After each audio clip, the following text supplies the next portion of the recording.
Hello students, क्या हाल चाल है बेटा। उम्मीद है सभी बहुत बढ़िया से होंगे और आप लोगों की पढ़ाई बहुत अच्छे से चल रही होगी। आज हम लोग बात करेंगे इस लेक्चर के अंदर जो आपका चैप्टर नंबर 2 क्लास 11th का हम लोगों ने चला रखा था और था ही है अब तो, क्योंकि हो ही गए क्वेश्चंस।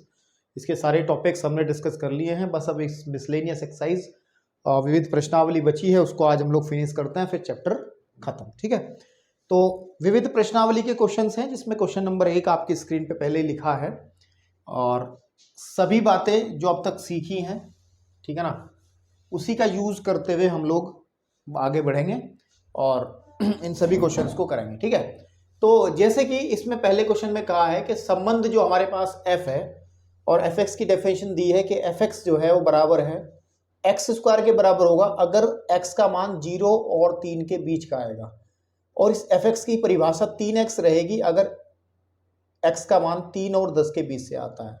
ऐसे ही एक दूसरा संबंध है हमारे पास gx, ठीक है ना, और उसकी डेफिनेशन भी दो डेफिनेशन है, दो परिभाषाएं हैं। एक परिभाषा एक्स स्क्वायर होगी जब x का मान हम 0 और 2 के बीच में से लेंगे, और एक मान 3x होगा जब हम x का मान 2 के और 10 के बीच का लेंगे। तो भाई साहब कह रहे हैं कि सिद्ध करो, दर्शाओ कि f तो एक फलन बन जाएगा लेकिन g एक फलन नहीं बनेगा। तो फलन के लिए कोई भी संबंध अगर फलन होता है, ठीक है, कोई भी संबंध जब फलन के लिए क्वालिफाई करता है, ठीक है नहीं, फलन के लिए जाता है, तो इस केस के अंदर हम लोगों ने आपको बताया कि दो कंडीशन होती हैं, इसकी डेफिनेशन को फुलफिल हम लोग कराते हैं और वो होती है आपके पास में, ठीक है नहीं। मैं एक डेफिनेशन बताता हूँ फिर उसके बाद चलता हूँ। समुच्चय ए से बी में, है ना, वह संबंध,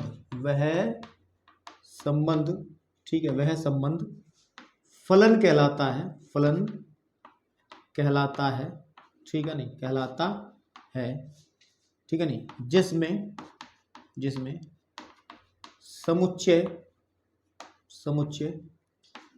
ए का प्रत्येक अवयव, ठीक है नहीं, प्रत्येक अवयव समुच्चय बी में एक और केवल एक,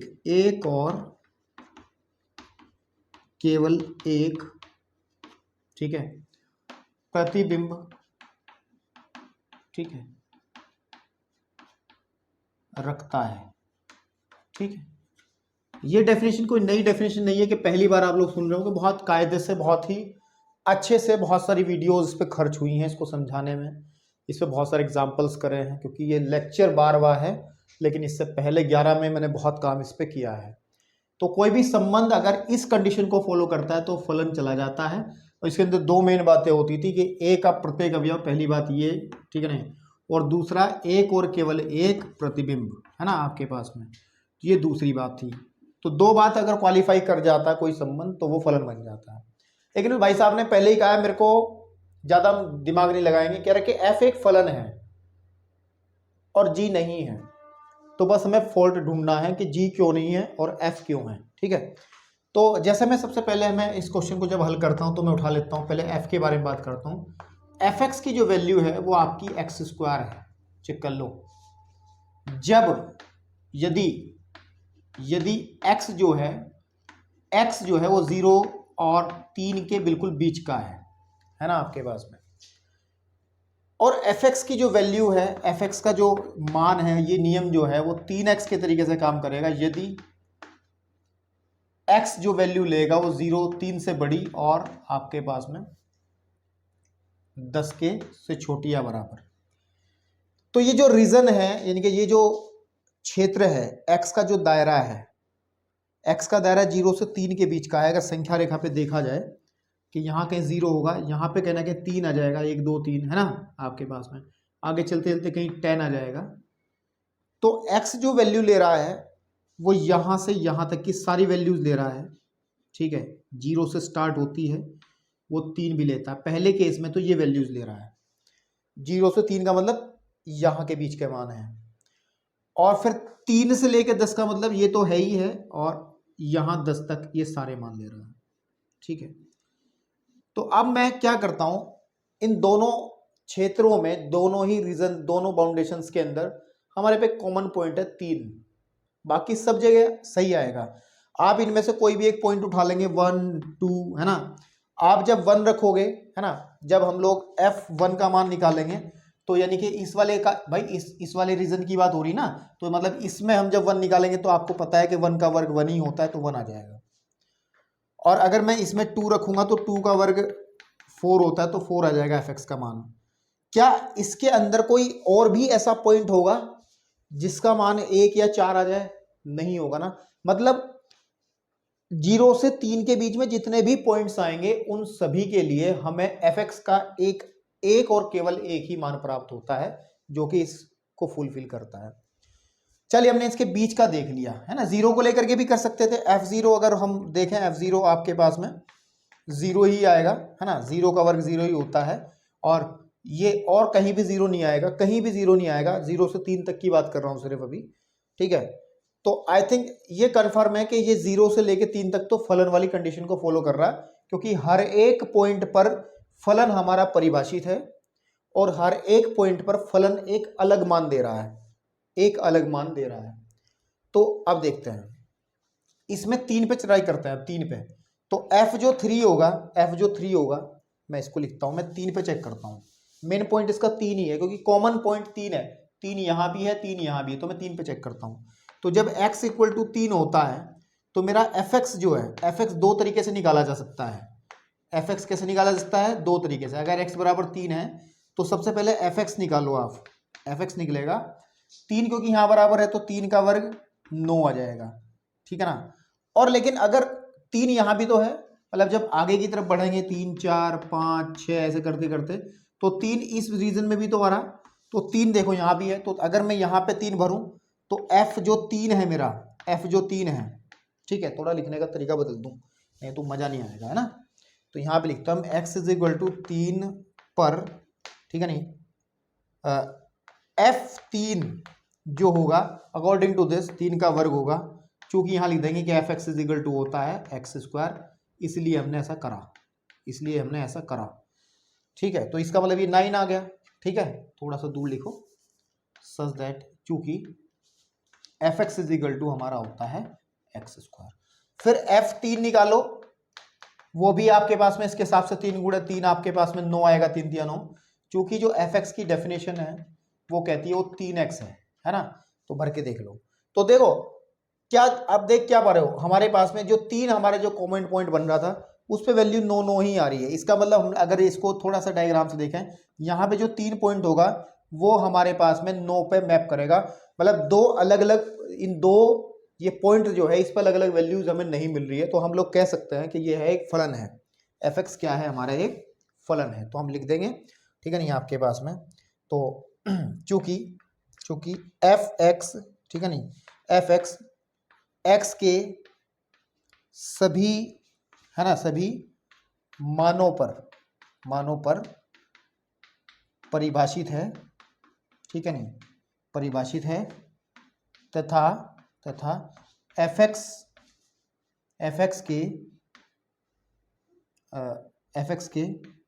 ठीक है ना, आप x के सभी मानों, fx जो है x के सभी मानों पर परिभाषित है, और क्या, और fx के भिन्न मान आपके पास में प्राप्त होते हैं, ठीक है ना। अतः fx एक फलन है, fx एक फलन है ना आपके पास में। अब अगर दूसरे केस की बात करें, और दूसरा केस कौन सा है, यानी कि gx वाले में क्या दिक्कत है उसको देखें जरा। gx के अंदर जो मेरा gx है, gx हमारे पास में कितना है? gx हमारा है x स्क्वायर, और ये कब है? यदि हमारा जो x है जब वो 0 से बड़ा, है ना, और बराबर, यानी कि जब 0 और 2 के बीच का होता है। लेकिन gx की वैल्यू तुरंत बदल जाती है आपके पास में, ये 3x हो जाता है यदि हमारा x जो है वो 2 और आपके पास में 10 के बीच में आता है। तो इसमें भी कॉमन पॉइंट क्या है? 2 है, तो हम x इजिकल टू 2 पे चेक कर लेंगे। x इजिकल टू 2 पर जब हम निकालते हैं तो g2 हमारा कितना निकलेगा? 2 का वर्ग, यानी कि कितना आ जाएगा? 4। हम क्योंकि gx जो है इस केस में हमारा वो x स्क्वायर है, तो इसलिए हमने इसको लिखा। फिर g2 निकालो, वो होगा आपके पास में 3 गुणे 2 दैट इज इक्वल टू 6। क्योंकि हमें पता है कि gx का मान इस दायरे में 3x के बराबर होता है ना। तो आप देख पा रहे हैं कि 2, ठीक है ना, आपके पास में एक 2 की वैल्यू और इधर की तरफ 4 और 6, ये जो 2 है इधर की तरफ 2 इमेज रखता है, जो कि गड़बड़ चला है। परिभाषा फुलफिल नहीं होगी कि डोमेन का, यानी कि ए, ये अगर सेट ए हो, ये वाला सेट अगर ए हो, ये वाला सेट अगर बी हो, ए का प्रत्येक अवयव बी के अंदर एक और केवल एक प्रतिबिंब रखता है, ये तो परिभाषा होती है। लेकिन ये क्या कर रहा है, 2 रख रहा है, तो इसका मतलब ये फलन नहीं है। तो हम लिख देंगे चूंकि x इज इक्वल टू 2 पर, ठीक है नहीं, gx 2 अलग अलग मान, 2 अलग अलग, ठीक है, अलग अलग मान, ठीक है नहीं, देता है ना, देता है, ठीक है, देता है। अतः gx एक फलन नहीं है, संबंध तो है लेकिन फलन नहीं है, फलन, ठीक है बेटा, नहीं है। तो ये आपको थोड़ा सा काम करना है और कुछ नहीं है। चलिए नेक्स्ट क्वेश्चन की तरफ बढ़ते हैं। चलिए 2 क्वेश्चन आपकी स्क्रीन पे बेटा है, दूसरा क्वेश्चन और तीसरा क्वेश्चन। दूसरा क्वेश्चन बहुत ही लड्डू क्वेश्चन है, तीसरा भी क्वेश्चन इस तरीके का क्वेश्चन मैं एग्जाम्पल जब मैंने कराए थे विविध वाले, तो ये करा दिया था मैंने, लेकिन इसको मैं करा दूंगा अभी। तो आप इसको अपने आप थोड़ा ट्राई करें तब तक। और ये भी कुछ क्वेश्चन नहीं है, कुछ खास नहीं है। तो हमें कह रहा है कि F X is equal to, अगर एक नियम है कि ये नियम ये है कि एफ एक्स जो है एक्स स्क्वायर के बराबर, मतलब जो एक्स के पेट में आता है वो उसका वर्क कर देता है। तो हमें इसका मान निकाल के दिखाना है। ये जो लिखा है, तो लिखा है f1.1, ठीक है ना, माइनस f1 अपॉन कितना 1.1 माइनस 1। तो जब इसको मैं सॉल्व करूंगा तो ये f क्या करेगा, f के पेट में क्या है 1.1 है, तो इसका मतलब 1.1 का होल स्क्वायर आ जाएगा इस नियम के हिसाब से, क्योंकि फलन एक नियम ही तो होता है, ठीक है। माइनस f1 का मतलब हो गया 1 का स्क्वायर अपॉन 1.1 में से जब मैं 1.1 में से जब मैं 1 घटाऊंगा तो मुझे जो भी प्राप्त होगा वो आप सॉल्व कर सकते हैं। मतलब 1.1 देखो, 1.1 की 1.1 में गुणा कर लो, कितना आ जाएगा 121 आ जाएगा, और 2 के बाद दशमलव, तो 1.21 माइनस 1 अपॉन 0.1, ठीक है ना आपके पास पे, या जाएगा आपके पास में 0.21 अपॉन 0.1, है ना। तो अगर मैं दशमलव हटा लूँ तो नीचे 100 आ जाएगा, और ऊपर से हटा लूँ तो यहाँ पे 10 आ जाएगा, तो ये कट जाएगा इससे, तो आ जाएगा 21 अपॉन 10, या फिर इसको कहते हैं 2.1 जो है इसका आंसर आ जाएगा। ठीक, कैलकुलेशन में देख लेना, कहीं थोड़ी बहुत मिस्टेक हो सकती है, क्योंकि मैंने थोड़ा सीरियस होकर क्वेश्चन नहीं करा है, ठीक है। इसका तो आंसर भी नहीं दिया इन्होंने, चलिए कोई बात नहीं, आप इतना ध्यान रखें। अब आ जाओ उस पर। तो हमारे पास एक फंक्शन है F X is equal to, ये तो इसका प्रांत निकालना है, लिखा भी नहीं है कि इसका प्रांत ज्ञात करो, ये तो करना ज्ञात करो, ठीक है। तो प्रांत क्या होता है, डोमेन जहां पर x, मतलब x के सभी मान जहां पर एफ एक्स परिभाषित हो जाए। तो उसको परिभाषित होने के लिए क्या कंडीशन रहेगी, ये 2x + 1 अपॉन आ जाएगा एक्स स्क्वायर, इसके फैक्टर कर लो, आ जाएगा आपके पास में 6x माइनस के 2x प्लस के 12, ठीक है आपके पास में। तो F X is equal to क्या आ जाएगा, एक्स स्क्वायर प्लस के 2x प्लस के 1 अपॉन x कॉमन निकाल लो, x माइनस का 6 माइनस का 2, तो x माइनस के 6, and F X is equal to आ जाएगा एक्स स्क्वायर प्लस के 2x अपॉन, कहोगे सर ऊपर वाले फैक्टर नहीं कर रहे, जरूरत ही नहीं करने की ऊपर वालों के, तो x माइनस का 2 एंड x माइनस का 6। तो अगर मैं देखूं, अगर एफ एक्स परिभाषित है, यदि एफ एक्स, ठीक है नहीं, परिभाषित होगा, वो कब परिभाषित होगा, जब आपके पास में ये वाला पोर्शन x माइनस के 2 एंड x माइनस के 6 जो है वो 0 के बराबर नहीं होगा। अब इसके 0 के बराबर अगर लेके चले तो x की 2 वैल्यू निकलेंगी, एक तो 2 और x की वैल्यू एक निकलेगी आपके पास में 6, ठीक है। वैसे तो इसका जो प्रांत बनेगा वो बनेगा रियल नंबर, लेकिन इन 2 पॉइंट्स को हमें हटाना पड़ेगा, क्योंकि इन 2 पॉइंट्स पे दिक्कत हो जाएगी, क्योंकि ये परिभाषित नहीं होगा। तो आप इसको ऐसे 2,6 एक समुच्चय बना करके आप लिख देंगे, ये इसका प्रांत हो जाएगा, ठीक है। चलिए बढ़ते हैं क्वेश्चन नंबर 4, 5 बाकी के क्वेश्चंस करते हैं। चलिए क्वेश्चन नंबर 4 में क्या कहा है, एक फंक्शन दिया गया है आपको, एक फंक्शन दिया है F X is equal to x minus 1 का अंडर रूट द्वारा परिभाषित फलन का हमें प्रांत यानी कि डोमेन ठीक है आपके पास में। ऐसे क्वेश्चन बढ़िया लगते हैं यार, है ना। डोमेन और हमें रेंज, परिसर मतलब इसकी रेंज भी निकालनी है, ठीक है। तो क्या किया जाए, तो चलिए पहले इसका डोमेन निकालते हैं। तो हमारे पास जब इसको हल करेंगे, है ना, तो F X is equal to हमें दिया गया है under root of X minus one. Domain क्या होता है, हमने बताया है डोमेन एक्स के सभी मान, एक्स के उन सभी मानों का समुच्चय होगा, यानी कि एक्स की वो वैल्यूज आएंगी जहां पर एफ एक्स परिभाषित होगा। अब ये कहां परिभाषित नहीं होगा, ये परिभाषित नहीं होगा तब अगर ब्रैकेट के अंदर नेगेटिव क्वांटिटी आ जाए। इसका मतलब एक्स माइनस वन जो है कभी भी नेगेटिव नहीं हो सकता, एक्स माइनस वन कभी भी ऋणात्मक नहीं हो सकता। यानी कहने की बात यह है कि अगर हम लोग यहाँ बीच में सेंटर में 0 1 2 3 4 5 ऐसे चलते जाएं, इधर -1 -2 -3 -4 -5 -6, इसका मतलब है कि हमारे पास में x की वैल्यू हमेशा ही पॉजिटिव होनी चाहिए। पॉजिटिव का मतलब है आपके पास में कि ये ग्रेटर देन या फिर इक्वल्स टू 0 होनी चाहिए। 0 हो सकती है, मतलब ये वाली वैल्यूज नहीं आनी चाहिए। ब्रैकेट के अंदर अगर माइनस आता है तो हम कहते हैं परिभाषित नहीं हुआ है।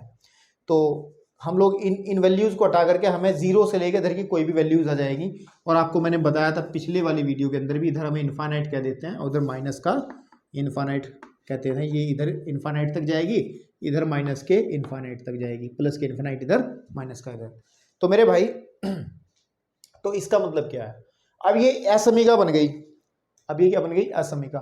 और असमीका को हल करने के लिए हमने तरीका आपको बताया था कि हम लोग कैसे करते हैं इसको। अगर x माइनस का 1 बराबर 0, तो ये समीकरण थी तो समीका थी, तो अगर मैं इसको सॉल्व करूंगा तो सीधा 2 मिनट में आंसर आएगा x इक्वल टू 1। लेकिन मैंने कहा था जो समीकरण होती है, ये तो समीकरण है, ठीक है बेटा, जो समीकरण होती है उसका आंसर तो फिक्स आता है, एक पॉइंट आता है, बिंदु, इनमें से कोई एक संख्या आ जाएगी, है ना।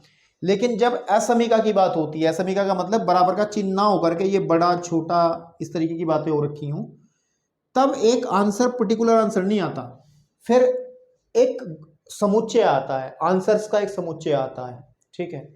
मैं कह रहा हूं कि मैं अपने घर में सबसे छोटा हूं, इसका मतलब यह है कि मेरे से बड़े बहुत लोग हैं।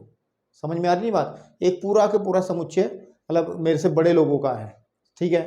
तो वही बात हम ये कह रहे हैं कि जब हम जिन भी इनको हम कहते हैं, जिनके अंदर ये चिन्ह आते हैं, जिन समीकरण, जिन भी एक्सप्रेशंस, जिन भी व्यंजकों को क्या कहूँ, जिन भी जहां भी आपको ऐसे चिन्ह देखने को मिलेंगे तो इनको हम असमीकाएं कहते हैं, असमीकाएं।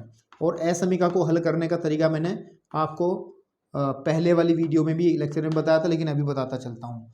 इसको सामान्यतः हल करने के लिए हम क्या करते हैं, हम ज्यादा छेड़छाड़ नहीं करते। हमें देखो, हमें x का मान निकालना तो -1 को हटाना पड़ेगा, जबकि इसमें क्या करते थे, हम इसको 1 को उधर फेंक देते थे। लेकिन इसमें क्या करेंगे, हम 1 को हटाने का तरीका क्या है, हम एक शार्प यहाँ पे एक जोड़ देंगे इस तरफ, ऐसे ही हमारे पास में 0 में भी एक इधर जोड़ देंगे, तो 1 से 1 ये कट जाएगा, तो x बड़ा और बराबर होगा 0 से।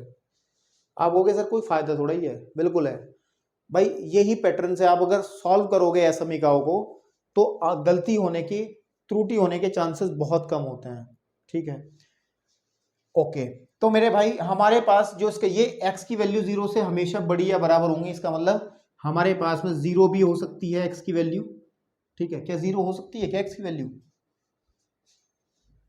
x की वैल्यू 0 हो सकती है क्या? अगर हम x की वैल्यू यहाँ 0 भरेंगे तो अपरिभाषित हो जाएगा ना, ठीक है ना आपके पास में। गलत हो गया ना काम, 0 नहीं होगी ना, x की वैल्यू 0 नहीं होगी। मैं कुछ गलती कर दी यार, गलती तुम्हारे सामने ही हो रखी है यार, ये तो इससे कट गया 0 और 1 होता है ना, हाँ, तो x की वैल्यू 1 से बड़ी या बराबर होगी, तो ये नहीं होगा भाई, ठीक है ना आपके पास में। पता नहीं कहाँ दिमाग गया। तो यानी कि यहां से शुरू होकर के x की जो वैल्यूज आएंगी वो इधर वाला रीजन पूरा आ जाएगा, इसके डोमेन के अंदर ये सारी संख्याएं इस तरीके की आ जाएंगी। और इसको लिखने का तरीका ये है, ये इसका डोमेन हो जाएगा। तो इसको लिखने के तरीके कई हो सकते हैं, तो एक लिखते हैं कि एफ एक्स का जो डोमेन होगा, ठीक है, डोमेन होगा, उसको लिखा जा सकता है कि इसमें एक्स टाइप के एलिमेंट होंगे, सच दैट, ठीक है ना आपके पास में, सच दैट कि जो x है वो बड़ा या बराबर होगा 1 से, और x हमेशा एक वास्तविक संख्या होगी, ये हो सकता है। इसको हम लोग इंटरवल में भी दे सकते हैं, इस वाले रीजन को हम इंटरवल में लिख सकते हैं क्योंकि इधर से ये बंद इंटरवल है, इधर से क्योंकि x की वैल्यू ली जा सकती है तो इधर से हम लोग ये वाला ब्रैकेट लगा लेंगे 1 कोमा और अनंत पे जा, अनंत तक वैल्यू लेगा, अनंत तक, लेकिन अनंत वैल्यू कभी नहीं ली जा सकती तो इसको इधर से ओपन कर देंगे। तो चाहो तो आप इसके डोमेन को आप इसके ऐसे भी दिखा सकते हो इंटरवल की फॉर्म में, ठीक है ना, क्योंकि इंटरवल हम पढ़ के आए हैं तो यूज करो ना जो पावर्स आपके पास है उन सब का। चलिए ये तो हो गया इसका डोमेन, अब बढ़ते हैं इसकी रेंज की तरफ, ठीक है ना। आपके पास में किसकी, परिसर, हम लोग निकालते हैं इसका परिसर यानी कि रेंज निकालते हैं, ठीक है बेटा, रेंज, ठीक है, रेंज। तो रेंज निकालने के लिए हमने क्या तरीका बताया कि fx की वैल्यूज आएंगी हमारे पास में, है ना। तो एक काम करो इसको जो है आप y मान लो, तो y की वैल्यूज, क्योंकि हल करने में थोड़ा आसान रहेगा, y is equal to x minus 1, तो हमें y की वैल्यूज देखनी है कि कौन कौन सी होंगी, वही जो एरिया आएगा वही हमारे पास में इसका सॉल्यूशन बनेगा। तो बेटा मैं दोनों साइड का स्क्वायर करूंगा तो Y square is equal to आ जाएगा x माइनस 1, और यहां से अगर मैं थोड़ा सा आपके सामने यहां बातचीत कर लूं, ठीक है, इस वाले पोर्शन में, तो बेटा ये आ जाएगा हमारे पास, यहां से x का मान निकाल लो, x इज इक्वल टू आ जाएगा वाई स्क्वायर प्लस 1, ठीक है मेरे भाई, X square is equal to आ जाएगा वाई स्क्वायर प्लस 1। लेकिन जो x हमारा है अगर ध्यान से देखा जाए, हमने अभी जो रेंज निकाली है, ठीक है ना, वो ये निकाली ना, हमारा जो x है, चूंकि हमें पता है x always greater than equals to 1 है, तो इसीलिए हम ये कह सकते हैं कि ये x की वैल्यू जो है यानी कि वाई स्क्वायर प्लस 1 भी ग्रेटर देन इक्वल्स टू होगा 1 के, ठीक है ना मेरे भाई। तो यहां से जो बात बनेगी वो बात कुछ इस तरीके से बनेगी कि हम लोग क्या करें, इस 1 को हटाएंगे तो वाई स्क्वायर प्लस 1, एक माइनस इधर कर लिया और 1 माइनस इधर कर लिया, 1 से 1 घट गया, तो वाई स्क्वायर जो है वो हमेशा बड़ा या बराबर होगा 0 से, या फिर ये कह सकते हैं कि वाई जो है वो बड़ा या बराबर होगा 0 से, ठीक है।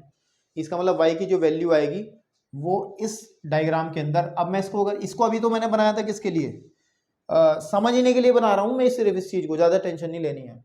तो बेटा ये तो मैंने डोमेन के लिए बनाया था, मैं इसको इसी डायग्राम को मैं रेंज के लिए इस्तेमाल कर रहा हूँ, रेंज के लिए, है ना, आपके पास में तो ये 1 है, तो हमें कहा गया कि y जो आएगा वो 0 से हमेशा बड़ा आएगा, इसका मतलब 0 से बड़ा का मतलब इधर वाला पूरा एरिया आ जाएगा, इधर वाला, ठीक है, ये वाला पूरा एरिया, इधर वाला पूरा एरिया इसकी रेंज में जाएगा, ठीक है ना, आपके पास में। और इसको आप कैसे आंसर में देंगे, तो जो परिसर बनेगा, ठीक है ना, जो परिसर बनेगा बेटा, वो बनेगा y टाइप के एलिमेंट होंगे, y हमेशा 0 से बड़ा या बराबर होगा और y कोई भी रियल नंबर होगा, ऐसे भी आप दे सकते हैं। लेकिन अगर आप इसको इंटरवल की फॉर्म में देंगे तो आपको पता है 0 भी वैल्यू ले रहा है और इधर की सारी वैल्यूज, तो इसको हम दे सकते हैं फिर किस तरीके से कि 0 पे तो ओपन इंटरवल है और इधर की तरफ क्लोज इंटरवल है और इधर से ये इनफाइनाइट पे ओपन इंटरवल है, तो हम लोग इसका परिसर यानी कि जो रेंज है वो इंटरवल की फॉर्म में भी दे सकते हैं, 0 माइनस के इनफाइनाइट, ठीक है ना। आपके पास में इंटरवल वगैरह ये सब चीजें पढ़ के बैठोगे ना तो फील बढ़िया आएगा, ठीक है। चलिए बढ़ते हैं नेक्स्ट क्वेश्चंस की तरफ। चलिए अब बेटा आपके स्क्रीन पे क्वेश्चन नंबर 5 है, वो भी रेंज और डोमेन संबंधित ही है। कह रहा है कि हमारे पास में एक फंक्शन है और वो फंक्शन जो दिया गया है fx इज इक्वल टू, मेरे को दिया है x माइनस 1, ठीक है ना, और ये वास्तविक फलन है, इसका मतलब इसकी जो रेंज और डोमेन होगी वो उप समुच्चय होगी किसका, वास्तविक संख्याओं के समुच्चय का। तो सबसे पहली बात तो सुन लो मेरी बात, इसका जो डोमेन है ज्यादा सोचने वाली बात नहीं, बहुत आसान है डोमेन इसका। भाई आप देखो x की आप कुछ भी वैल्यू ले लो, ये मैं रियल नंबर्स का एक बीच में सेंटर में 1 2 3 4 5 and so on up to infinite, है ना, इधर की तरफ -1 -2 -3 -4 -5 अप टू इनफाइनाइट। अच्छा आप लोग ये सोचते होंगे कि सर हर बार संख्या रेखा में यही नंबर्स लेते हैं, भाई ये तो इंटीजर्स है ना, पूर्णांक है ना, तो पूर्णांक भी तो वास्तविक संख्याएं होती हैं, क्योंकि अगर हम वास्तविक संख्या की बात कर रहे हैं तो केवल ये 1 2 3 4 ही संख्याएं वास्तविक संख्या नहीं है। अगर मैं 0 से 1 के बीच में भी करूं ना, इतनी अनगिनत संख्याएं हैं जिनको हम लिख नहीं सकते, समझ में आ रही बात नहीं, तो हम लोग तो अपनी सहूलियत के हिसाब से कुछ संख्याएं लिख लेते हैं, जिसके हिसाब से इसको काम को चला लेते हैं, लेकिन वास्तविक संख्या प्रत्येक वास्तविक संख्या को दर्शाना वो ऐसी ही बात है जैसे आपको कह दिया जाए कि रात को तारे गिनो, है ना, कि आसमान में कितने तारे हैं तो उतनी संख्याएं हैं, ठीक है ना। तो सीधी बात ये है। तो हम लोग इस संख्या रेखा का इस्तेमाल करते हुए काम करते हैं, तो ये मत समझे कि यही वास्तविक संख्याएं। वास्तविक संख्याएं इनके बीच में भी, हर एक इंटरवल के बीच में भी अनंत, जिनको आप काउंट नहीं कर सकते, है ना, इतनी संख्याएं हैं, ठीक है। चलिए, तो अब अगर मैं डोमेन देखूं, अब इस लाइन में से आप कुछ भी वैल्यू दे दो, इसकी वैल्यू हमेशा निकलेगी ना। इस मोड को तो पहचानते हो ना, मैंने पढ़ा के आया था। इसका मतलब मापांक फलन है, ये हमेशा एक पॉजिटिव क्वांटिटी देगा, कोई दिक्कत नहीं है। तो इसका मतलब डोमेन इसका रियल नंबर होगा, ठीक है। उसके बाद में अगर मैं इसकी रेंज की बात करूं, तो रेंज जो है निकालने के लिए ज़्यादा ड्रामा नहीं, पर सोच के हो जाएगा। रेंज क्या होगी, परिसर जो होगा, देखो इसमें कुछ भी वैल्यू रखोगे तो it always come from there, मतलब वो यहां से आएगी। कैसी आएगी, वो हमेशा पॉजिटिव आएगी, प्लस की आएगी। जीरो आ सकती है, क्योंकि अगर x की वैल्यू मैं यहाँ पे 1 भर दूंगा तो 1 - 1 0, जीरो का मोड जीरो ही होता है। तो सारी वैल्यूज हमारी जीरो से स्टार्ट होकर के सारा मान इधर का आएगा, यानी कि आपके पास में नॉन नेगेटिव, इसको इधर वाले हिस्से को कहते हैं नॉन नेगेटिव, ठीक है। नेगेटिव रियल नंबर्स, है ना, आपके पास में रियल नंबर्स हम इसको कहते हैं, है ना। और अगर इसको real non negative real numbers को इंटरवल में जब हम लिखते हैं, तो हम लिखते हैं इंटरवल्स के अंदर कि इधर से क्लोज ब्रैकेट, ये वाला नॉन नेगेटिव रियल नंबर्स, और अब यानी कि इसका जो रेंज बनेगी वो यही बन जाएगी, है ना, आपके पास में 0, इतना। ऋणात्तर भी अंग्रेजी में, हिंदी में कहते हैं, लेकिन आप नॉन नेगेटिव याद रखें। इसको अगर रोस्टर फॉर्म में देना होता है ना, रोस्टर कह रहा समुच्चय निर्माण में, तो हम कहते हैं इसके अंदर y टाइप के एलिमेंट आएंगे, एंड y जो होगा आपके पास में हमेशा बड़ा या बराबर होगा 0 से, और y एक रियल नंबर होगा। इसको ऐसे दे सकते हैं, इसको भी आप ऐसे लिख सकते हैं। इसको भी, डोमेन को भी आप इंटरवल की फॉर्म में कैसे देते हैं कि ओपन इंटरवल -∞ टू इन्फिनिटी, है ना, आपके पास में। और इसको भी आप डोमेन को अगर आप देना चाहो तो वैसी फॉर्म में भी दे सकते हो कि इसके अंदर x टाइप के एलिमेंट आएंगे, रियल नंबर सेट ऐसे तो डिफाइन होता है ना, आपके पास में, और x जो है एक रियल नंबर रहेगा, है ना। तो कुछ ही दे दो, कैसे दे लो आंसर, बहुत सारे आंसर हैं। डोमेन को केवल r लिख के छोड़ दोगे तब भी पूरे नंबर हैं, ये लिख के छोड़ दोगे तब भी पूरे नंबर हैं, ये लिख के छोड़ दोगे तब भी पूरे नंबर हैं। लेकिन अगर आप इंटरवल का प्रयोग करते हुए आंसर को लिखोगे तो आपकी इज्जत बढ़ जाएगी आपके टीचर्स के सामने। तो ये थोड़ा ध्यान रखने वाली बात है, क्योंकि थोड़ी सी गहरी बातें, और गहरी बातें अगर बच्चे को समझ में आती हैं तो इसका मतलब वो बहुत गहरा बच्चा है, ठीक है। तो हो गया। तो चलिए क्वेश्चन नंबर 6 की तरफ मूव करते हैं, ज़्यादा समय नहीं लगाते। चलिए जी, अब क्वेश्चन नंबर आपके सामने जो 6 लिखा है, और 6 क्वेश्चन बहुत बढ़िया क्वेश्चन है। वो कह रहा है कि एक फंक्शन है, और फंक्शन इन्होंने दिया है, ये एक कर्मित युग्म के रूप में लिखा है कि इसमें x, इस टाइप के एलिमेंट्स हैं, जहां x एक रियल नंबर है, r एक फलन है, तो उसका परिसर यानी कि रेंज निकालनी है। तो पहले इसको देखो कैसे लिखेंगे। तो इसका मतलब क्या है, ये तो x की वैल्यू होती है, ये fx होता है, ये fx होता है। तो यानी कि हमारे पास, इसको अगर मैं सही तरीके से लिखूंगा तो fx is equal to x² + 1 + x² की हमारे पास में बात है। अच्छा, इसका प्रांत तो पूछा नहीं है, उसने खुद ही कह दिया कि r से r में है, तो r इसका प्रांत हो गया, फलन है। तो हमें परिसर पूछा, तो परिसर निकालने के लिए हम इसको कैसे करते हैं, y के इक्वल ले लेते हैं, x² / 1 + x², यहाँ से फिर हम x का मान निकालते हैं इन टर्म्स ऑफ y। तो क्रॉस मल्टीप्लाई करेंगे तो 1 + x² is equal to x², और साथ में इधर की तरफ y भी आएगा, या फिर y + yx² is equal to x², ठीक है ना, आपके पास में वेट, ठीक है। तो यहां से अगर हम इसको सॉल्व करें, ठीक है ना, यहां से अगर हम सॉल्व करें तो ये आ जाएगा y is equal to x² + k minus K yx², ठीक है ना। या y इज इक्वल टू आ जाएगा x² कॉमन निकालना तो 1 - y, और या फिर y/1 - y is equal to x², सीधा करके लिखें x² बराबर y/1 - का y आ जाएगा। या फिर आप x इज इक्वल टू लिखोगे √of y/1 - y, ठीक है ना, आपके पास में। तो अब क्या है, अब हमें y का देखना है। ये एक फंक्शन बने, मतलब एक एक्सप्रेशन हमारे पास में ये आया कि x is equal to under root of y upon 1 minus Y. अब हमें देखना है कि x एक रियल नंबर है, क्योंकि हमें कहा गया है x एक रियल नंबर है। x एक रियल नंबर कब होगा, y की क्या क्या स्थितियां बनेगी, y की किन वैल्यूज के लिए ये हमेशा रियल रहेगा वो देखना है। तो सबसे पहली बात तो इसका मतलब कि y अपॉन 1 माइनस वाई की जो वैल्यू है वो should be greater than equals to 0 होना चाहिए, क्योंकि अंडर रूट के अंदर माइनस नहीं आना चाहिए। तो माइनस अगर आएगा तो फिर x रियल नंबर नहीं रहेगा, ठीक है ना आपके पास में। तो यहां रख सकते हैं, यहां पे ऐसे लिखते हैं चूंकि x बिलोंग्स टू r है ना, तो इसीलिए हमारे पास में y अपॉन 1 माइनस वाई जो है वो should be greater than equals to 0 होना चाहिए।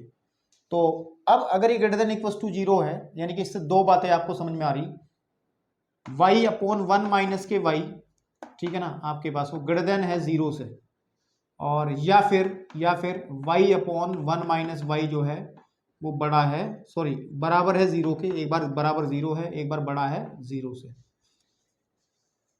तो अगर ये 0 के बराबर है तो इसको जब मैं नीचे की तरफ प्रोसीड करूंगा तो यहां सीधी बात है y की वैल्यू 0 आ जाएगी। और अगर इस हिस्से पे थोड़ा काम किया जाए तो फिर क्या स्थिति बनेगी, इसको देखने की कोशिश हम करते हैं। यहां से जो अगर हम सॉल्व करें तो y की वैल्यू हमेशा 0 से बड़ी आएगी, ठीक है ना। इतना आसान नहीं है इस पर चर्चा करना, क्योंकि मैंने बहुत डायरेक्ट कर दिया, इसको सुने पहले। तो मतलब कहने की बात यह है कि हम लोगों ने दो केस डिस्कस कर रहे हैं, एक केस को जरा एक एक करके डिस्कस करते हैं, ऐसे आपको समझ नहीं आएगा। यहाँ लिखते हैं यदि हम लोग बात करें कि y अपॉन 1 माइनस के y अगर 0 के बराबर हो जाए, दो केस है ना, एक बड़ा है एक बराबर वाला है। तो जब हम इसको सॉल्व करेंगे तो यहाँ से y की वैल्यू 0 आ जाएगी, इसे तो यहीं छोड़ दो, है ना, इसे तो यहीं छोड़ दो। इसका मतलब y 0 हो सकता है, आप 0 रखेंगे तो x की वैल्यू 0 आ जाएगी, तो कोई दिक्कत नहीं है। हमारे पास में इसके परिसर में 0 आएगा, है ना, ये कंफर्म हो गया। अब दूसरे केस की तरफ बढ़ते हैं, और यदि हम लोग बात करें कि y अपॉन 1 माइनस वाई 0 से बड़ा हो जाए, इसके अंदर दो केस बनेंगे, इसके अंदर दो बातें होंगी। 0 से बड़ा होने का मतलब क्या है, 0 से बड़ा होने का मतलब क्या है, ये 0 है, ये 1 है, 2 है, 3 है, इधर की तरफ जाएगा। 0 से बड़ा होने का मतलब है आपके पास में कि वो इधर की वैल्यूज लेगा सारी की सारी, ठीक है। अब मेरी बात सुनो, 0 से बड़ा होने का मतलब एक और भी तो होता है कि वो हमेशा प्लस वाला होगा। जो प्लस वाली संख्याएं होती हैं वही तो 0 से बड़ी होती हैं, ठीक है ना। तो अब इसमें अंश और हर हैं, कोई भी भिन्न अगर आपके पास में है, अंश बटे हर होती है ना आपके पास में। ये प्लस में कब होगी, ये प्लस में जब होगी या तो ऊपर वाला प्लस हो नीचे वाला प्लस हो, ठीक है ना, या फिर ऊपर वाला भी माइनस हो नीचे वाला माइनस हो।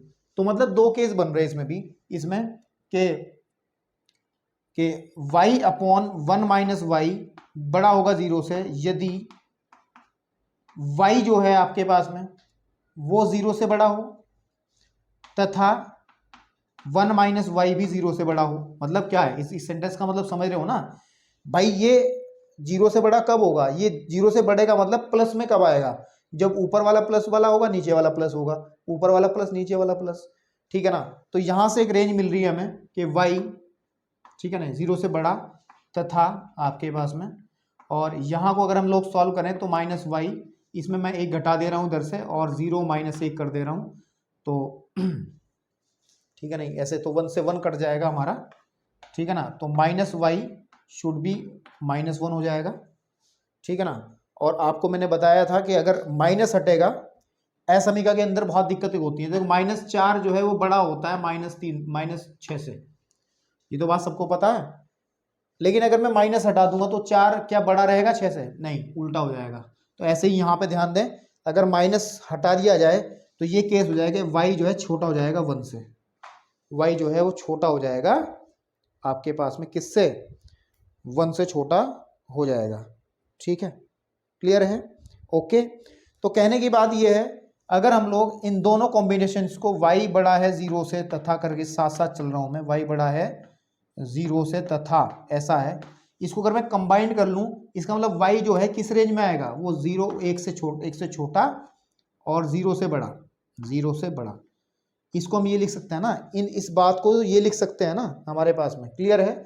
और ऊपर वाले केस से हमारा क्या आया था कि y जो है वो 0 के बराबर भी है।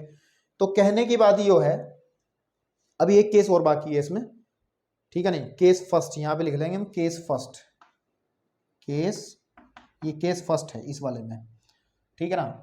अभी केस दूसरा भी बाकी है, वो दूसरा क्या कि अगर ऊपर भी माइनस हो जाए नीचे भी माइनस हो जाए तब वाई क्या वैल्यूज देगा, उस बारे में भी केस सेकंड हमें डिस्कस करना पड़ेगा।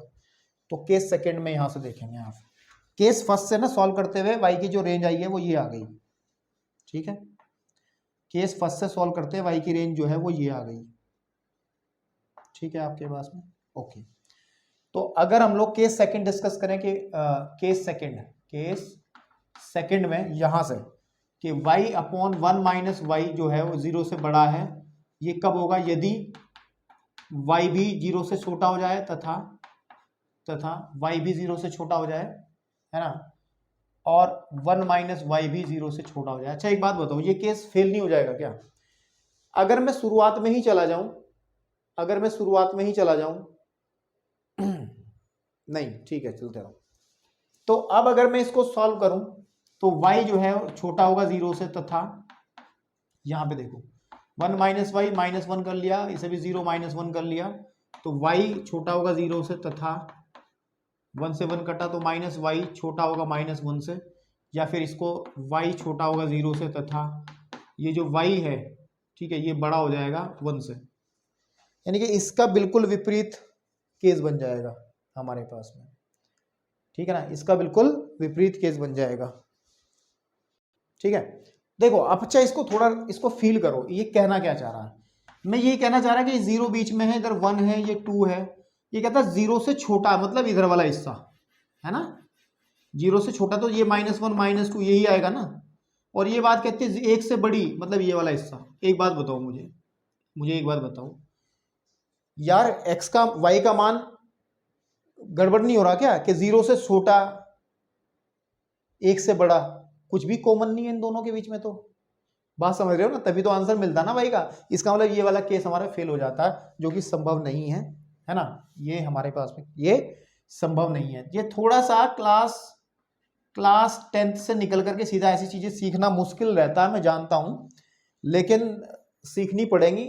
अगर कम समझ में आ रहा होगा थोड़ा सा समय दे करके आराम से चीजें, इसलिए 11th में थोड़ा समय दे करके पढ़ाई करनी चाहिए। 12th में अगर ये चीजें जब करेंगे तो आपको दिक्कतें होंगी।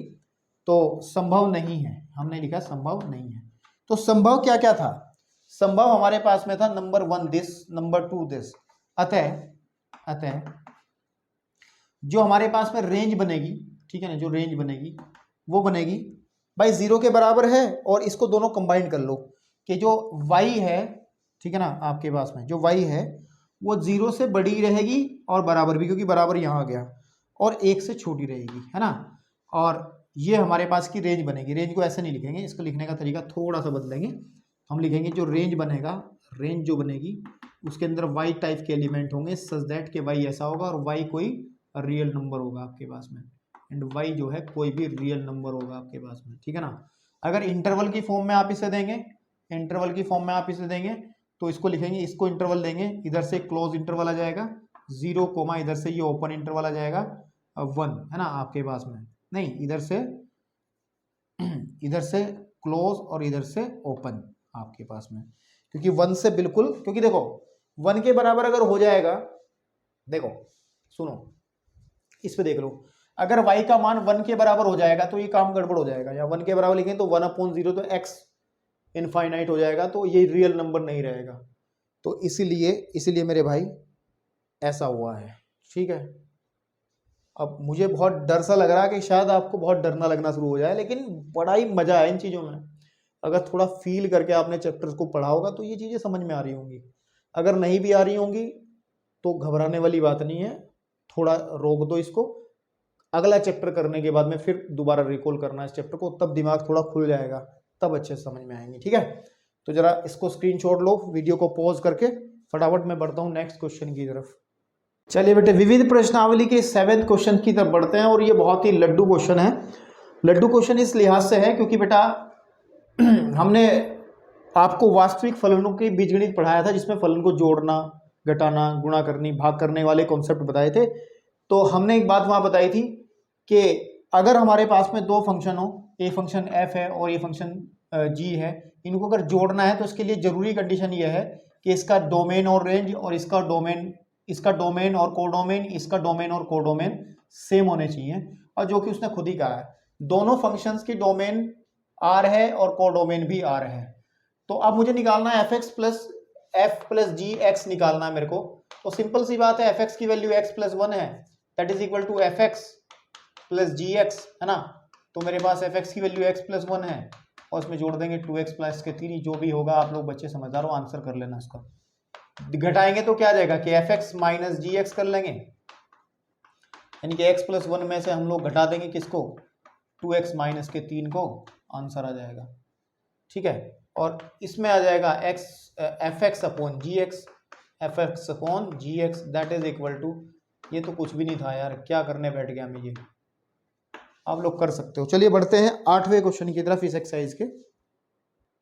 चलिए जो जो क्वेश्चन नंबर 8 है, इस क्वेश्चन को मैं आपको कतई नहीं कराऊंगा। वजह क्या है, क्योंकि एक एग्जाम्पल मैंने कराया था एनसीईआरटी, जब मैंने विविध प्रश्नावली के जो उदाहरण कराए थे, एग्जाम्पल नंबर 20, उदाहरण नंबर जो 20 था वो सेम है, यही क्वेश्चन है, सेम है, लेकिन फर्क सिर्फ इतना, वहां पे F X is equal to हम लेके चले थे एम एक्स प्लस सी, लेकिन यहाँ पे इस वाले क्वेश्चन के अंदर क्या है, इस क्वेश्चन के अंदर है हमारा F X is equal to A X plus के बी।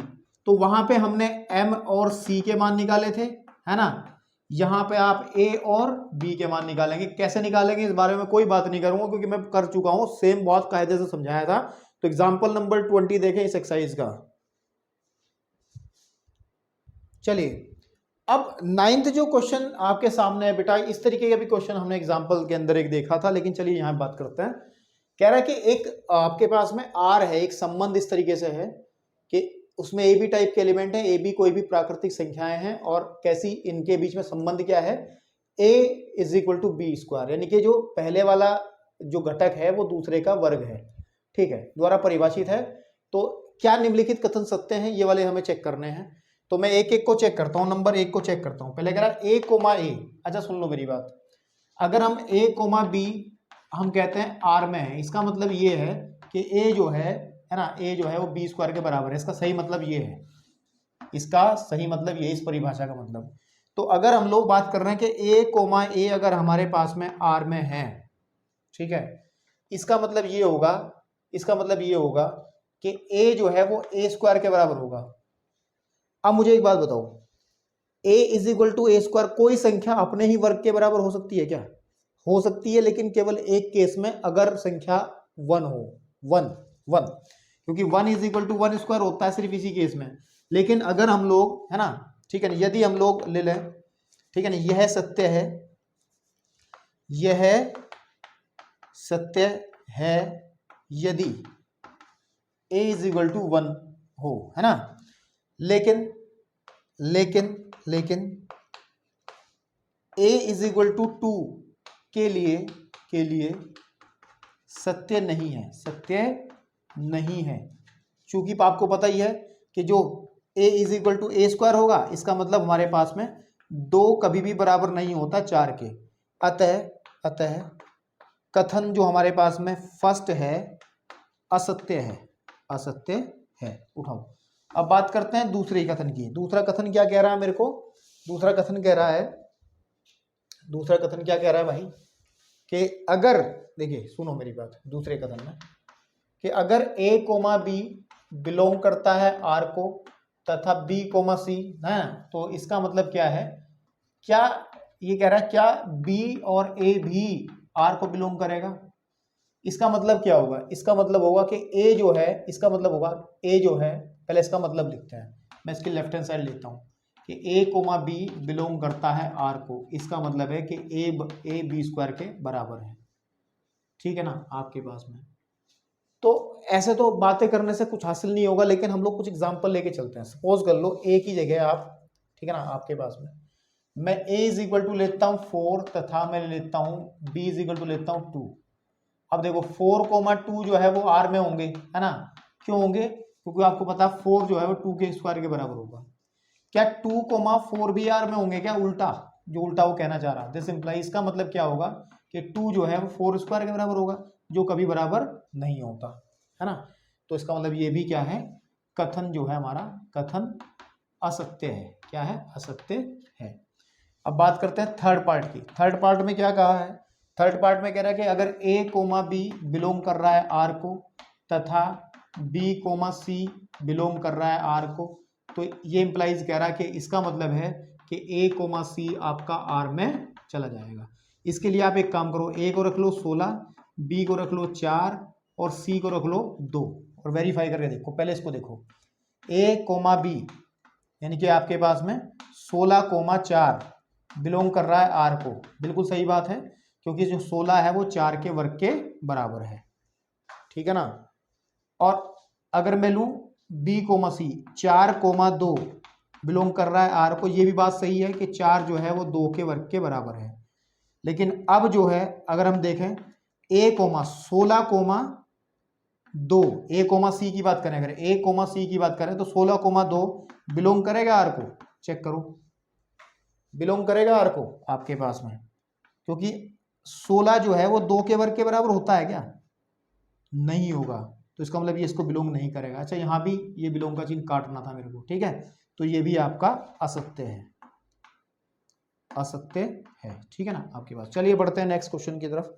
क्वेश्चन नंबर आपका 10वां। चलिए जी, अब जो 10वां क्वेश्चन है वो ये कह रहा है कि मान लीजिए कि हमारे पास में दो सेट हैं, एक सेट ए है, एक सेट बी है, और एक एफ दिया है हमें इस तरीके से, कर्मित द्विघुमों का एक सेट दिया है। ठीक है, और कह रहा है इस डाटा के अकॉर्डिंग क्या ये कथन सत्य है या नहीं है।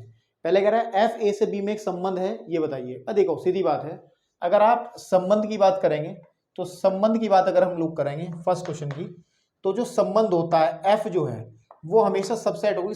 इसने इसको आर नहीं कहा ना, तो एफ ही कहा है, तो हम लोग भी एफ ही ले लेते हैं। तो एफ जो है वो सबसेट होगा किसका? ए क्रॉस बी का। और ये कंफर्म सी बात है। ठीक है ना, जो सत्य है ना। आप जब इसकी क्रॉस करोगे, जब इनकी कार्तीय गुणनफल करोगे, दोनों की कार्तीय गुणनफल करोगे, तो ये 1 5 2 9 3 1 4 1 2 11 तो आएंगे ही आएंगे ना कहीं आपके पास में। ठीक है ना, तो ये हमेशा सत्य है। इसका मतलब संबंध तो ये है, ये आपके पास में सत्य है। ठीक है ना आपके पास में। एक बार वेरीफाई कर लूं मैं, कहीं मैंने गलत तो नहीं उतार लिया सवाल। ठीक है, हाँ सत्य है। लेकिन फलन के लिए अगर हम लोग बात करें, फलन के लिए कुछ कंडीशंस होती हैं, और फलन के लिए जो परिभाषा है उसको फॉलो करना जरूरी है। कि हम लोग इसको क्या करते हैं, हम लोग इसको एरो डायग्राम से देख लेते हैं। सबसे सिंपल वे है, इधर ए लिख लेते हैं, इधर बी। ए में है 1 2 3 4, है ना। ठीक है ना आपके पास में कि 1 2 3 एंड 4। फिर इधर है 1 5 9 11 15 and 16 according to this F. अगर ये इसके बीच में एक एफ रिलेशन है तो 1 कनेक्शन रखता है 5 से, ठीक है, और फिर 2 कनेक्शन रखता है 9 से, ठीक है, उसके बाद में 3 कनेक्शन रखता है 1 से, ठीक है, 1 से ही तो रख रहा है, हाँ, 4 कनेक्शन रखता है 5 से, ठीक है, एंड बस। अब देखो प्रॉब्लम कहाँ है, प्रॉब्लम है कि जो हमारा 1 और 5 है, 1 और 5 है, F1 भी हमारा 5 है और F4 भी हमारा 5 है। चेक कर लो, इसमें हमारे पास में 1 का जो है आपके पास में 1 का इमेज भी 5 है और 4 का इमेज भी 5 है। तो एक, ठीक है ना आपके पास में, सही है, हो सकता है। तो उसके बाद में फॉल्ट कहाँ नजर आ रहा है, ठीक है, नहीं आपके पास में, तो ये एक फलन बनेगा। फिर इसका मतलब ये एक फलन है, ठीक है ना। फलन क्यों नहीं है, एक मिनट जरा चेक कर लें, कुछ गलत लिख दिया क्या। 1 5 से रिलेशन रख रहा है और 2 9 से रख रहा है। फिर हमारे पास में, हाँ, एक पेयर छूट गया ना हमारा, 2 11 से रख रहा है, तो दो ये फॉल्ट आ गया। देखो इस एक अवयव के 2 इमेजेस आ गए। हमने ये कहा था जब हमने फलन पढ़ाया था आपको कि कर्मित युग्म में कोई भी 2 कर्मित युग्म ऐसे नहीं होने चाहिए जिसका पहला एलिमेंट सेम हो जाए। जैसे ये और ये सेम हो जाए, ये 2 सेम हो रहे हैं, यानी कि इस 2 की भी इमेज 9 है, इस 2 की भी इमेज, इस 2 की इमेज 9 है, 2 की इमेज 11 है। तो इस 2 की 2 माँ बाप हो गए, इधर की तरफ आपके पास में 9 और 11, इसका मतलब फलन नहीं है। तो ये फलन नहीं है, ठीक है, नहीं आपके पास में। चलिए बढ़ते हैं नेक्स्ट क्वेश्चन की तरफ, क्वेश्चन नंबर 11। चलिए अब आपकी स्क्रीन पे इस एक्सरसाइज के 2 लास्ट क्वेश्चन मैंने एक ही साथ लिख लिए हैं, बस खत्म करते हैं, फिर नए चैप्टर पे त्रिकोणमितीय फलन की तरफ बढ़ेंगे बेटा। अभी इस क्वेश्चन को देखो, क्वेश्चन नंबर 11। अरे मान लीजिए कि एफ हमारे पास में इस तरीके से है कि इसमें A B comma A plus B, यानी कि पहले घटक में तो ए और बी की गुणा हो रही है, दूसरे घटक में दोनों जुड़ जा रहे हैं, और ए बी कोई भी पूर्णांक है द्वारा परिभाषित जेड क्रॉस जेड का एक उपसमुच्चय है। क्या जेड से जेड में एक फलन है? क्या जेड से जेड में एक फलन है? ठीक है ना, आपके पास में इस 11वें क्वेश्चन की हम लोग बात कर रहे हैं। तो क्या किया जाए? देखो, अगर हम लोग देखें हमें कह रहा है कि वो जेड से जेड में एक फलन बनेगा या नहीं बनेगा, इसको देखने के लिए एक चलिए, तो इसमें हम देखें, अगर थोड़े से कुछ एग्जांपल्स लेकर के हम बात करें, सपोज कर लो मैं ना a इज इक्वल टू तो 1 ले रहा हूं और b इज इक्वल टू 0 ले रहा हूं, ठीक है ना। तो जो f बनेगा, f के अंदर कुछ अगर मैं यहां पे रखूं, f के अंदर कैसे कर्मद्विगुण गुण है कि हमारे पास में ए बी का मतलब है एक तो A B comma A plus B type के जो कर्मद्विगुण गुण है वो किसमें है? f के अंदर है। इसका मतलब हमारे पास में 1 इंटू 0 कोमा आपके पास में 1 प्लस 0 जो है वो f में चला जाएगा। इसका मतलब 1 कोमा 0 जो है f में चला जाएगा। लेकिन केवल एक ही एलिमेंट से हम नहीं कह सकते कि ये f जो है फलन है या नहीं है। एक और ले लो, सपोज कर लो a इज इक्वल टू इस बार 2 ले लो और b इज इक्वल टू आप 0 ही ले लो, ठीक है। तो वही कंडीशन कि a b जो हमारा है और a प्लस बी वो किसके अंदर जा रहा है? f के अंदर जा रहा है। इसी तरीके से हम बात करें 2 इंटू 0 एंड 2 प्लस 0 आपके पास में वो f में जा रहा है, तो यानी कि 0 कोमा 2 जो है वो f में जा रहा है। अब देखो फॉल्ट आ गया। अगर आप देखेंगे ठीक है ना, आपके पास में अगर आप देखें तो अभी कुछ क्लियर नहीं हुआ ना, क्योंकि अभी भी कुछ क्लियर नहीं हुआ। हमें तो फॉल्ट दिखाना ना इसके अंदर कोई। तो फॉल्ट दिखाना तो थोड़ा सा एक काम करिए, सेम एलिमेंट लो ए यहाँ पे, सपोज कर लो ये हमने 1 लिया है, यहाँ पे भी अब 1 ले लो। एक काम करो जरा दोबारा से कर लेते हैं, क्योंकि ज़्यादा समझाने के मूड में मैं नहीं हूँ, क्योंकि बहुत चीज़ें मैं डिस्कस कर चुका हूँ इस चैप्टर के अंदर, और अगर मैं अभी से भी खिचड़ी बना के समझाऊंगा तो मज़ा नहीं आएगा फिर। तो हमें पता है कि ए बी है ना, ए और बी की गुणा और ए प्लस बी का ए और बी का योग जो है, कर्मद्विगुण गुण जो है वो एफ में चला जाता है। तो ए इज इक्वल टू मैं 0 ले लेता हूँ, है ना, और b इज इक्वल टू मैं 1 ले लेता हूं। तो फिर क्या होगा? देखो मैं यहां भर रहा हूं 0 इंटू 1, ठीक है ना, 0 इंटू 1 कोमा 0 प्लस 1 जो है ये जो कर्मद्विगुण बनेगा वो f में चला जाएगा, यानी कि 0 कोमा 1 जो है वो f में चला जाएगा, ठीक है ना। अब इसी केस को हम दोबारा लेते हैं। अब आप ले लो, ये केस फर्स्ट है, केस फर्स्ट कह लो उसको आप, केस फर्स्ट। यहाँ पे ले लो केस सेकंड, चल इधर ले लो, तो दिक्कत थोड़ा ही है आपके पास में। केस सेकंड में हम लोग क्या करते हैं, हम a की वैल्यू 0 ही रखते हैं, है ना, और b को बदल के देखते हैं 2 रख लेते हैं, क्योंकि दोनों a और b पूर्णांक हैं तो कुछ भी ले सकते हैं, सबके लिए सत्य होना चाहिए। अगर सत्य है तो फिर सबके लिए सत्य होगा, झूठ है तो फिर भाई कुछ कह ही नहीं पाएंगे। तो इसका मतलब क्या आ जाएगा इस वाली टेक्निक के हिसाब से कि 0 इंटू 2 और 0 प्लस 2 ये जो है f में चला जाएगा। इसका मतलब 0 कोमा 2 जो है f में चला जाएगा। देखो फॉल्ट आ गया, हमें तो सिर्फ कमी ढूंढनी थी, कमी ढूंढने में एक्सपर्ट हैं कि हमारा जो 0 है, इधर की तरफ वाला 0 जो है, आप इधर की तरफ 2 वैल्यूज दे रहा है, 1 भी दे रहा है 2 भी दे रहा है।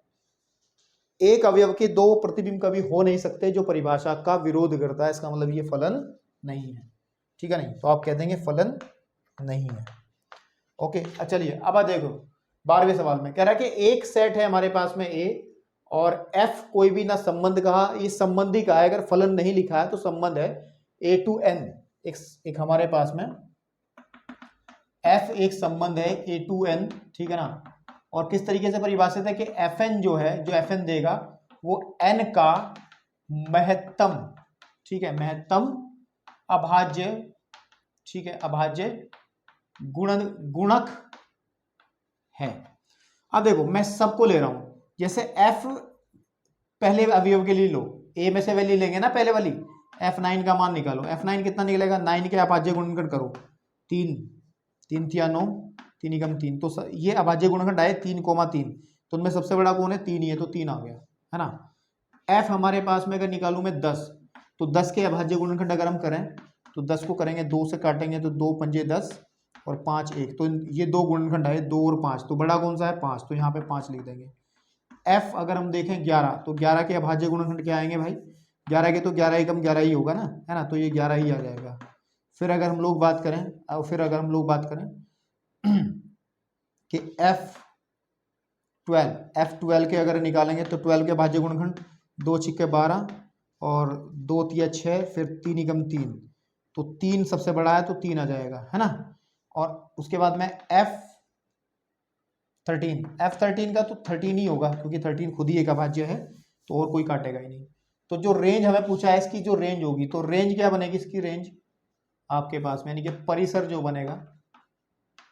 बनेगा वो बन जाएगा बेटा, ठीक है ना, वो बन जाएगा 3 5 11, 3 5 11, 3 दोबारा नहीं आया क्योंकि ऑलरेडी आ चुका है, और 13, तो ये आपका आ जाएगा इसका परिसर, ठीक है ना। क्योंकि आप देख भी सकते हो, अगर डायग्राम से दिखाना चाहो इसको थोड़ा सा, ये A है और ये हमारे पास N होगा, N में तो बहुत होते हैं, है ना आपके पास में, तो ये 9 10 11 12 एंड 13, इधर आपके बहुत सारे होंगे, है ना, क्योंकि नेचुरल नंबर में तो 1 से स्टार्ट हो गए, 1 2 3 4 5 6 7 8 9 10 11 12, है ना, एंड इसी तरीके से नीचे की तरफ भी हमारा मिलेगा 13, है ना, डॉट डॉट डॉट, तो 9 जो कनेक्शन रख रहा है 3 से, 9 3 से रख रहा है, 10 5 से रख रहा है ना, फिर 11 11 से रख रहा है, ठीक है ना, 12 हमारा 3 से रख रहा है, ठीक है ना, और फिर 13 जो है वो 13 से रख रहा है,